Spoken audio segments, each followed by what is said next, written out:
Assalamualaikum warahmatullahi wabarakatuh. Selamat pagi semuanya. Bagaimana keadaan Anda? Semoga Anda semua dalam keadaan sehat walafiat tanpa kurang satu apa. Menindaklanjuti atau meneruskan apa yang sudah kita diskusikan sebelumnya mengenai eh, prosedur penelitian. Pada kesempatan hari ini kita akan mendiskusikan mengenai bagian-bagian penelitian kuantitatif yang dalam hal ini mengacu ke skripsi. Untuk contoh judul yang yang akan saya bahas di sini yaitu tentang effectiveness, yaitu the effectiveness of using vocabulary self-collection strategy. Ini nama strateginya, strategi mengajarnya. In teaching reading comprehension, jadi dalam mengajar reading comprehension. Di sini kita bisa lihat bahwa VSS ini sebagai variabel X-nya, kemudian teaching reading comprehension of descriptive text ini sebagai variabel Y-nya. Jadi VSS ini adalah variabel bebasnya dan teaching reading comprehension ini sebagai variabel terikatnya, di mana di kelas 8 SMP Muhammadiyah pada tahun akademik 2018-2019. Oke, kemudian pada dasarnya untuk skripsi sendiri terdiri dari 5 bab atau 5 chapter. Yang pertama yaitu introduction, yang kedua review of related literature, jadi isinya nanti adalah berupa teori-teori. Kemudian yang ketiga yaitu research method atau metodologi penelitiannya. Yang keempat adalah research finding and discussion, temuannya dan juga diskusinya. Yang terakhir adalah conclusion atau kesimpulan. Oke, langsung saja. Jadi kita mulai di chapter 1 introduction. Untuk background of the study, itu isinya adalah apa yang melatar belakangi Anda dalam membuat skripsi. Dalam hal ini judulnya yang ini misalkan the effectiveness of using vocabulary self collection strategy. Nah, di sini bisa dimulai Anda bahas mengenai dari hal-hal yang bersifat umum dulu. Misalkan saja Anda mau membahas tentang bahasa, misalkan language dan communication. Jadi apa sih hubungan antara language dan communication itu? Kemudian nanti Anda bisa lebih mengerucut lagi, ini hal-hal yang bersifat umum dulu ya. Umum dengan cerita tentang language dan communication itu. Kemudian nanti jenengan bisa pada paragraf kedua, Anda nanti bisa membahas mengenai eh, bahasa lebih secara detail, misalkan bahasa secara umum ya. Katakanlah di sini hmm, setiap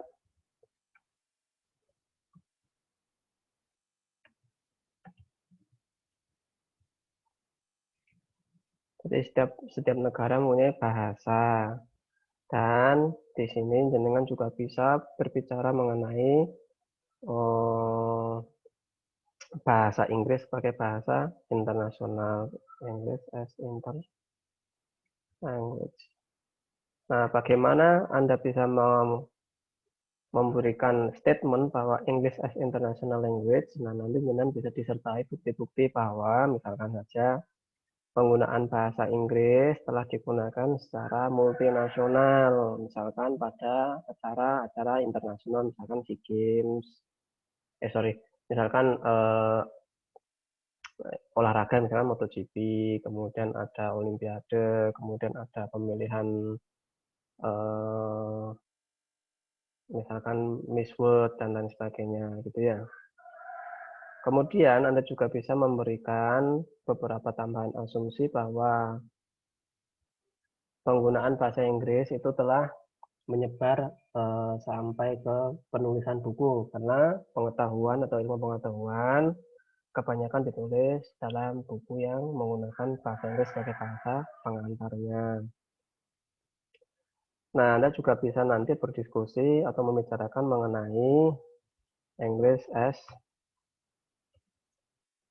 lingua franca. Lingua franca itu artinya penjembatan. Jadi penggunaan bahasa Inggris sebagai jembatan untuk berkomunikasi antar orang dari negara yang berbeda. Seperti itu. Nah, setelah Anda berbicara mengenai language, communication, English, kemudian Anda bisa mengacu ke English teaching in Indonesia. Nah, jenengan bicara masalah kurikulum nanti. Kemudian nanti jenengan bisa berbicara masalah bahasa Inggris, pengajaran bahasa Inggris sendiri di Indonesia atau berdasarkan pengalaman Anda waktu melaksanakan magang.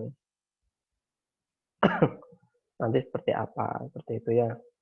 Kemudian nanti jenengan setelah ini bisa bicara mengenai setelah English Teaching in Indonesia ya.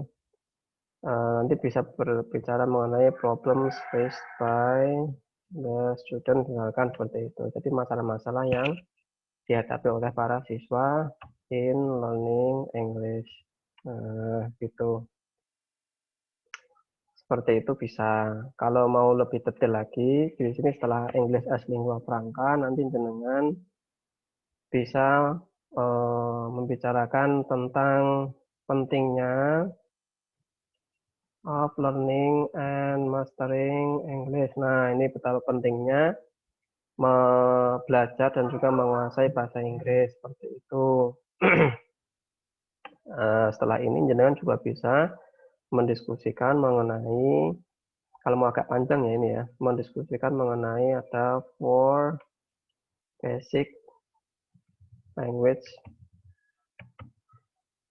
skills. Misalkan ada di sini ada 4, yaitu ada listening, reading, kemudian ada speaking, dan yang terakhir adalah writing. Selain itu, jenengan juga bisa membicarakan mengenai ada components of English. Nah, jadi misalkan di sini ada pronunciation, ada grammar, ada vocabulary, gitu ya. Seperti itu. Nanti, nah baru bicara masalah English teaching in Indonesia. Terus problem-problem yang terakhir adalah jenengan bisa mengutarakan atau memberikan ide, yaitu berupa solusi untuk solve.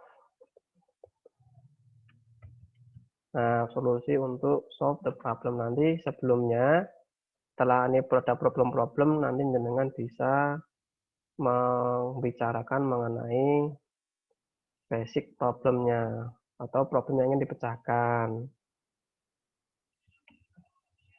Nah, nanti misalkan menggunakan di sini VSS atau vocabulary self collection strategy. Nah, ini problemnya adalah yang akan dipecahkan yaitu berupa vocabulary. Nah, oleh karena itu Anda nanti mau menawarkan menggunakan VSS, gitu ya solusinya. Ini di sini ya. Nah, seperti itu. Oke. Nah, setelah itu baru dengan memberikan paragraf penutup bahwa Anda akan melakukan penelitian tentang penggunaan VSS untuk mengajar vocabulary ya, teaching reading, mengajar reading dan seterusnya.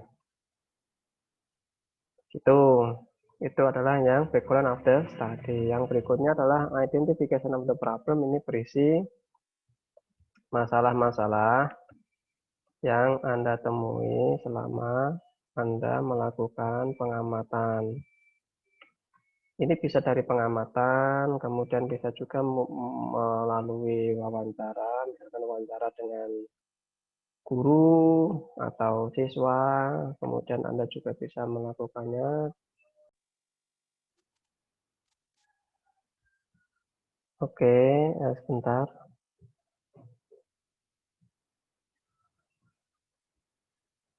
Ya, ini bisa Anda lakukan mengidentifikasi masalah ini berdasarkan pengalaman Anda ketika waktu magangnya.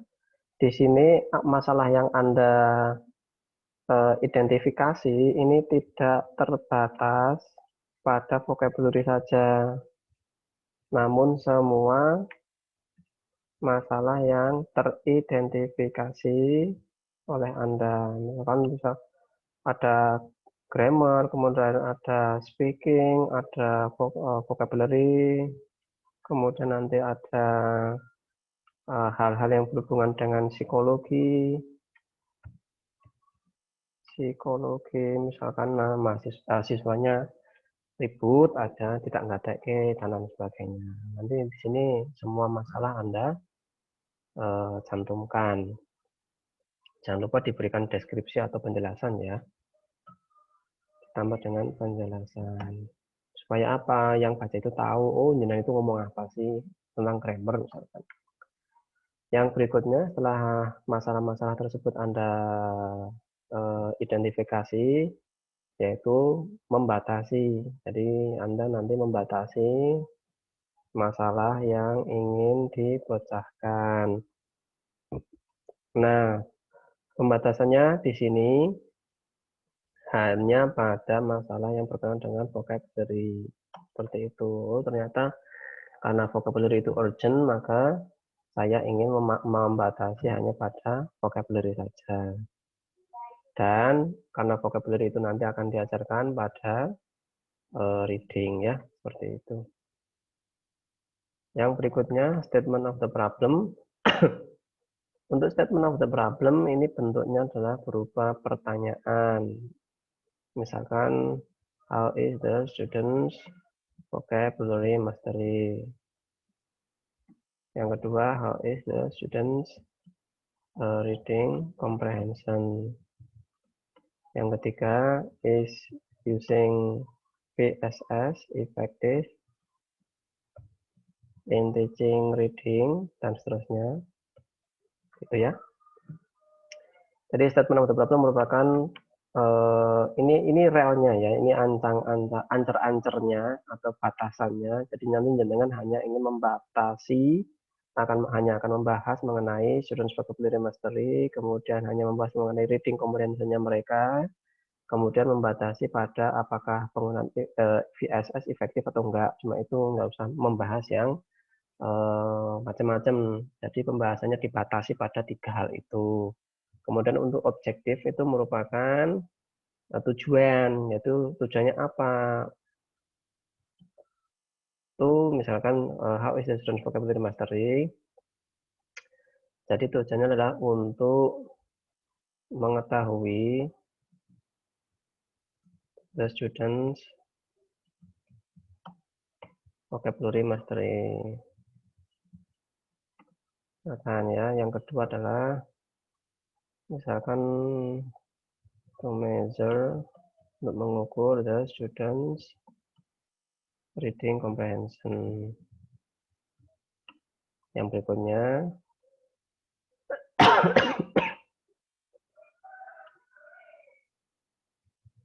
to find out whether, nah apakah ada using VSS effective in teaching dan seterusnya, seperti itu ya. Untuk signifikan atau kegunaan penelitian, nanti jenengan bisa menuliskan ada 3 misalkan for teachers, for students, dan for other researchers. Ini yang biasanya ditulis. Kalau Anda mau yang lain juga enggak apa sih. Ini hanya sekedar pelengkap saja. Oke, yang berikutnya berkenaan dengan teori.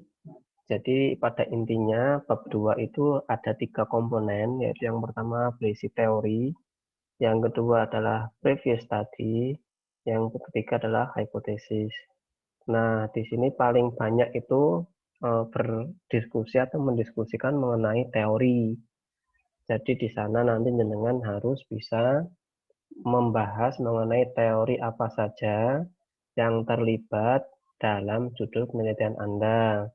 Misalkan saja kalau karena di sana adalah the effectiveness of using VSS dan Anda mengajar, maka yang pertama Anda membicarakan mengenai teori mengajar atau theory of teaching. Nah, di sini ada theory of teaching, kemudian ada theory of learning, kan ada mengajar dan juga belajar. Kemudian ada theory of reading.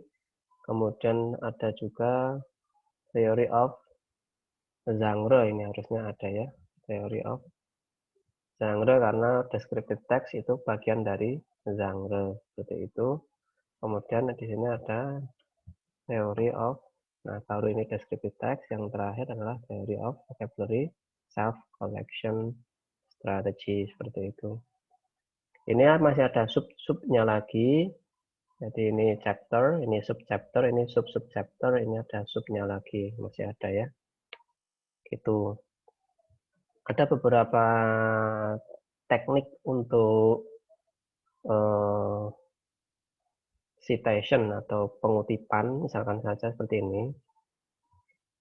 According to Brown 2010 misalkan, halaman 23, halaman 23, ini kalau tutup ya. Teaching is dan seterusnya. Kemudian ada juga yang seperti ini, Brown 2010, 3 says that teaching is, nah seperti ini nih. Nah, kata says sendiri itu bisa diganti menggunakan beberapa kalimat pengganti, kata pengganti, misalkan describe. Brown describes that, kemudian ada explain, dan seterusnya. Nanti kita bisa cari thesaurusnya ya, main thesaurus bisa. Kemudian yang berikutnya, teaching is titik. Nah, kemudian sumbernya ditaruh di belakang. Brown, 2010.2.23. Tuh ya. Nah, seperti itu. Ada beberapa teknik pengutipan. Nanti akan lebih detailnya dijelaskan oleh mata kuliah Metopen ini. Kemudian ada teori-teori yang lain. Sudah, yang berikutnya adalah tentang previous study. Nah, di sini previous study itu merupakan studi pendahuluan atau penelitian yang pernah dilakukan sebelum Anda. Jadi nanti isinya berkenaan dengan penggunaan VSS, atau yang kedua misalkan berkenaan dengan reading comprehension, gitu ya. Terus nanti dituliskan similarity-nya dan and differences-nya. Jadi persamaan dan perbedaannya apa? Oh, misalkan pada previous study 1 sama-sama menggunakan VSS, kemudian perbedaannya adalah kalau dia di tingkat SMA, saya di tingkat SMP, seperti itu. Untuk previous study 2 sama-sama, similarity-nya sama-sama menggunakan reading comprehension. Cuma untuk perbedaannya, si previous study 2 ini dia mendiskusikan mengenai recount text, kalau saya menggunakan descriptive text, seperti itu. Kemudian yang berikutnya yang C adalah hipotesis. Hipotesis itu nanti isinya cuma 2, yaitu hipotesis null dan hipotesis alternatif. Ini nanti isinya adalah tidak ada ini influence ya. Sebentar, effectiveness. Nanti in teaching ini is not effective. Nah, kalau yang HA nanti is efektif. Cuma itu. Ini tidak efektif, ini efektif. Dah. Kemudian untuk yang chapter 3, ini yang paling penting, research method ini ada yang sering salah di design of the research. Kadang-kadang ada mahasiswa yang menuliskan tentang jenisnya, ini kind of the research-nya. Jadi untuk desainnya itu beda dengan kinds ya. Untuk desain nanti Anda bisa lihat di bukunya Aripunto atau Subiono yang mendiskusikan masalah design of the research-nya. Ada juga buku-buku yang lain yang dari penulisnya luar negeri itu juga ada. Tapi kalau yang paling gampang itu adalah dari bukunya Subiono dan juga Aripunto. Ini yang sering salah ya. Jadi nanti jangan menuliskan This research belongs to quantitative research. Ya, memang benar. Tapi itu termasuk bukan termasuk ke desain, tapi masuknya ke jenis penelitiannya. Kalau untuk desain sendiri ada macam-macam. Nanti ada eksperimental sendiri ada macam-macam. Ada quasi eksperimental, ada true eksperimental. Kemudian untuk yang quasi eksperimental sendiri ada macam-macam juga. Ada one group pretest post-test design, ada pretest post-test eksperimental design sendiri, kemudian ada macam-macam nanti ya. Nanti bisa lihat di bukunya Subiono atau tanya sama dosen pengampu metodologi penelitian. Oke. Kemudian biasanya setelah di design of the research ini ada semacam gambar yang menunjukkan hubungan antara variabel X dengan variabel Y-nya. Panahnya nanti bagaimana. Oke, kemudian yang berikutnya yang B adalah time and place of the research. Jadi yang time itu berisi timeline atau jadwalnya. Jadi ini juga sering salah juga. Jadi time of the research itu yang ditulis hanya waktu pengambilan data. Nah, itu salah. Yang benar adalah karena di sini judulnya time of the research, jadi yang dituliskan adalah waktu selama penelitian. Misalkan Anda melakukan penelitian mulai dari judul diterima. Jadi untuk timeline-nya itu mulai dari judul diterima di ACC sampai nanti jenengan melaksanakan sidang. Jadi itu berapa bulan, bukan hanya sekian hari ya. Tapi time of the research-nya itu sekian bulan seperti itu. Nah, place-nya sendiri nanti Anda bisa tuliskan di mana. Misalkan kalau yang di atas itu adalah di SMP Muhammadiyah Purworejo. Alamatnya jangan lupa Jalan Kiai Ahmad Dahlan nomor berapa gitu ya. Contoh. Kemudian untuk variabelnya, kalau untuk level S1 itu baru 2, yaitu variabel bebas dan juga variabel terikat. Ada juga sih level S1 yang variabelnya ada 3 bahkan 4. Cuma untuk Anda nanti mungkin cukup 2 saja, yaitu variabel bebas dan juga variabel terikat.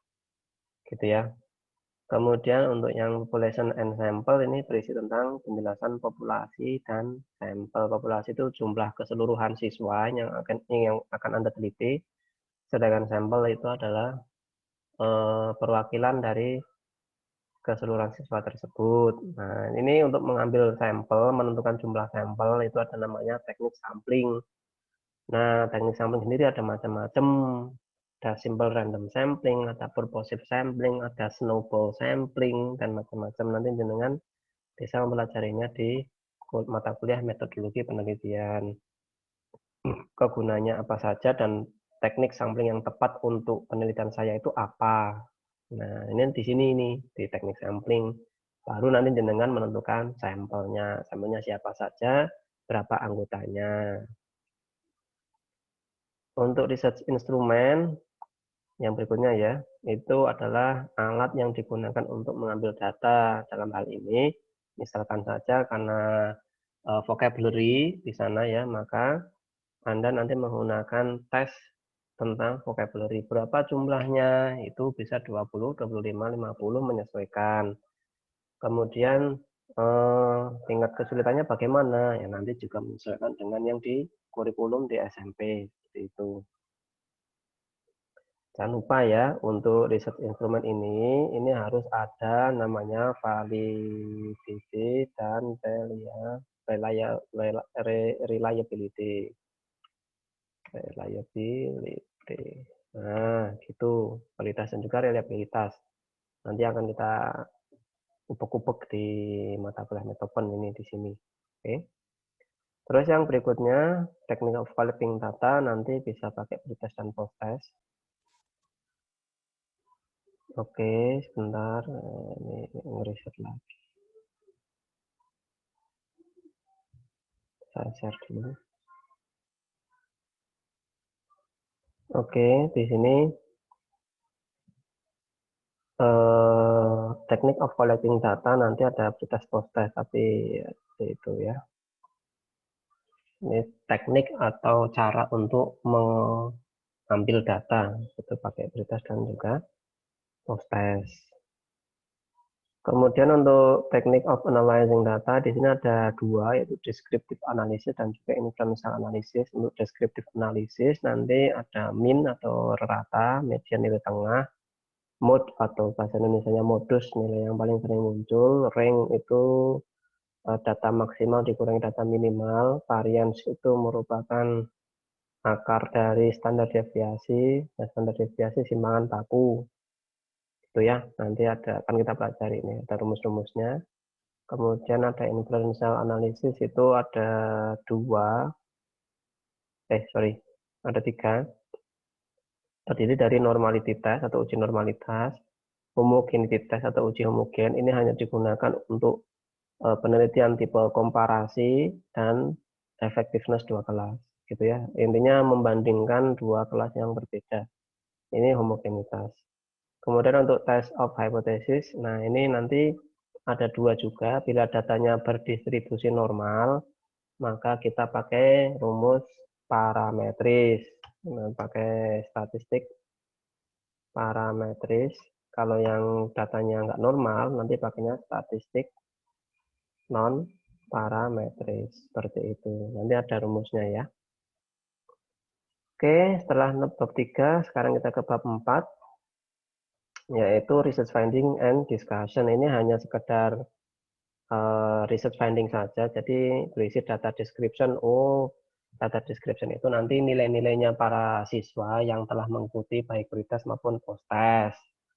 Itu data description.